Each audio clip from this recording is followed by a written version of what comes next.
Hello. हाँ बाबूजी, आप परेशान मत होइए, मैंने आपका फ़्लाइट का टिकट बुक कर दिया है, तो आप फ़्लाइट से चले जाना माँ जी को लेके। और हाँ, मैंने रिटर्न भी आपका फ़्लाइट से ही कर दिया है, तो आपको ट्रेन में धक्के खाने की कोई ज़रूरत नहीं है। बाकी वैष्णो देवी पे जब चढ़ाई करोगे तो आपको चढ़ाई करने की कोई ज़रूरत नहीं है। मैंने वहाँ पे चॉपर बुक कर दिया है पर्सनल, तो वो आपको छोड़ देगा, ठीक है ना। ओके। और मैं ये कह रहा हूँ बाबूजी, मैंने आपका और माँ जी के लिए ना स्वीट रूम बुक कर दिया है, तो जितने दिन रहना आप आराम से रुकिए वहाँ पे, ठीक है। और बाहर का कुछ उल्टा सीधा खाना नहीं है, सब कुछ उसी में है होटल के अंदर। जी जी, सब मैंने पे कर दिया है, तो आप परेशान मत होना। और मैंने आपके अकाउंट में 50,000 रुपये भी भेज दिए हैं, तो कोई और ज़रूरत हो ना तो आप वहाँ पूरी कर लेना। बाकी अगर कोई ऐसी ज़रूरत पड़े जो वहाँ ना हो जाए तो मुझे फ़ोन कर लेना, ठीक है। जी जी बाबूजी, चलिए रखता हूँ। आयुष, क्या था ये? मतलब पैसे क्या पेड़ पे उगते हैं क्या? लॉटरी वॉटरी लगी है तुम्हारी? क्या हो गया? ये सब क्या था? ये हेलीकॉप्टर और स्वीट रूम बुक कर रहे हो, किस लिए? ये सब करने की जरूरत क्या है? किसी पराये के लिए थोड़ा ना किया है, अरे माँ जी बाबूजी के लिए किया है, इसमें ऐसा रिएक्ट करने की क्या ज़रूरत है? हाँ, तो उन बुढ़े बुढ़िया के लिए तुम धर्मशाला में भी तो अरेंजमेंट कर सकते थे ना। इतने बड़े होटल में उनकी बुकिंग करने की क्या जरूरत थी? हाँ, क्या बोला तुमने? बुढ़ा बुढ़िया? तुम्हारा दिमाग सही है? तुम कैसे बात कर रही हो उनसे? थोड़ी रेस्पेक्ट से भी बात कर सकती हो ना। रिस्पेक्ट से बात और उनसे बिल्कुल भी नहीं। एक बात बताओ आयुष, तुम उनकी ट्रेन की टिकट भी तो बुक कर सकते थे, फ्लाइट की टिकट बुक करने की जरूरत क्या थी? तुम्हें पता भी है कि फ्लाइट कितनी महंगी होती है। हमारे फ्यूचर के लिए कुछ पैसा सेविंग करोगे या नहीं, कि उन लोगों पे लुटाते रहोगे पैसा? तुम्हें हो क्या गया है? हाँ, तुम्हें फ्यूचर की पड़ी है? अरे बच्चों का फर्ज होता है माँ बाप का ख्याल रखना, उनकी सेवा करना और उन्हें तीर्थ कराना। और वो कहीं तीर्थ पे गए हैं तो मैं कैसे खर्च ना करूं? मैं तो करूंगा, मेरा फर्ज बनता है ये। बिल्कुल करो, मैंने मना नहीं किया, लेकिन एक लिमिट होती है। इतना फालतू पैसा वेस्ट करने की जरूरत नहीं है उनके लिए, समझे? तो तुम क्या चाहती हो? मैं बस ये चाहती हूँ कि ये जो तुमने फ्लाइट की टिकट बुक की है ना, और वो स्वीट रूम बुक किया है, वो सब कैंसिल करो और उनके लिए ना कोई धर्मशाला बुक करो जिसमें वो आराम से ठहर सके, समझे? तो एक काम करते हैं ना, मैं मना कर देता हूँ, वो अपने हिसाब से कर लेंगे जो उन्हें करना है। फाइन, मना ही कर दो। ठीक है।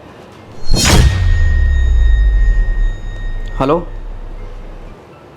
हाँ बाबूजी, मैं ये कह रहा था वो जो फ़्लाइट वगैरह की टिकट है ना, वो मैं कैंसिल कर रहा हूँ, तो आप ट्रेन से चले जाना। और वहाँ चढ़ाई आप पैदल ही कर लेना, तो मैंने चॉपर कैंसिल करा दिया है। बाकी ये है कि रहने का भी आप देख ही लेना, वो मैंने अभी अकाउंट चेक किया था तो पैसों की प्रॉब्लम चल रही है, आप अपना खुद ही देख लेना। जी माफ़ करना। ओके, खुश हो अब? ठीक है।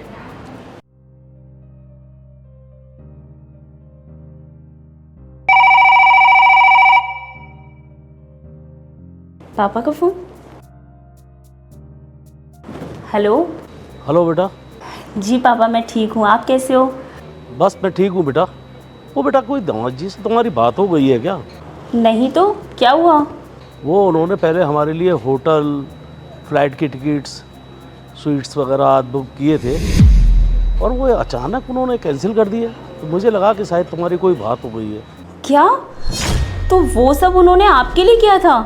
हाँ बेटा, पर तुम ऐसा क्यों पूछ रही हो? कुछ नहीं पापा, मैं आपसे थोड़ी देर बाद बात करती हूँ। अच्छा अच्छा, ठीक है बेटा, ओके।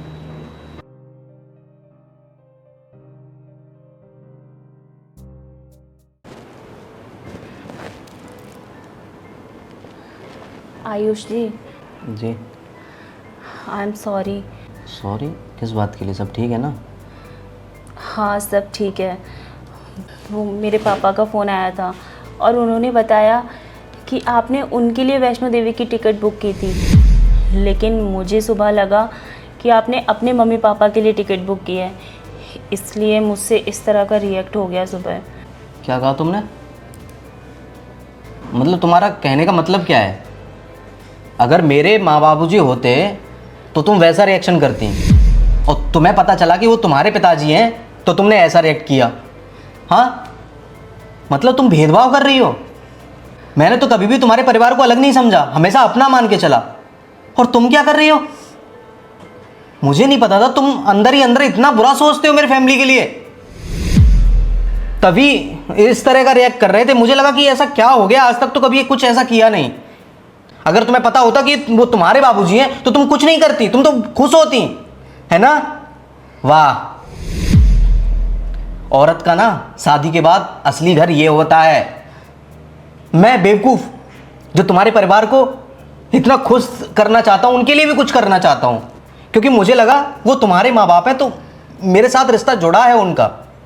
लेकिन यहाँ तुम मेरे माँ बाबूजी को पराया समझ रही हो। तुम्हारी सोच इतनी गिर गई है।